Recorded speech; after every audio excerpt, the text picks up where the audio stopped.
পাহাড় চূড়ায় শুক্রবার আসলে কিন্তু আমার ঘুরতে যেতে ইচ্ছা করে। আর শুক্রবারের দিনটা কেন জানি অনেক স্পেশাল মনে হয়। সপ্তাহে একদিনই তো আসে, তাই না? তো হাজব্যান্ডকে নিয়ে রেডি হয়ে গেছি, এখন দুজনা বের হয়ে যাব। আজকে ঘুরতে যাব পদ্মা নদীর ধারে। নদীতে অনেক পানি বের হয়েছে। কয়েকদিন ধরে নিউজ ফিডে শুধু পদ্মা নদীর পানিই দেখছি, তো ভাবলাম পদ্মা নদীর পাড়ে যাওয়া যাক। তো এই তো চলে এসেছি। আজকের আকাশটা কি সুন্দর, তাই না? পদ্মা নদীর ধারে এত ভিড় ছিল আর এত মানুষ, কি বলবো।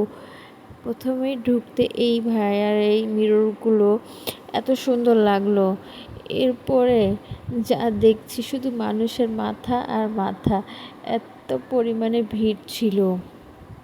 আসলে পদ্মা নদীর পানি বেড়ে গেছে, তো সেই কারণে অনেক মানুষ হয়েছে। আর আমাদের মতো মানুষ পানি দেখতে আসছিল। আসলে কিন্তু দেখতে অনেক সুন্দর লাগছিল। আমি বলছিলাম, ওই যে ওইখানে দেখো, ওই জায়গাটা অনেক সুন্দর লাগছে। যে জায়গাগুলো আমরা হেঁটে বেড়াতাম সেই জায়গাগুলো কিন্তু এখন পুরোপুরি পানিতে ভরে গেছে। অনেক ভালো লাগলো, দুইজনে মিলে ঘুরলাম।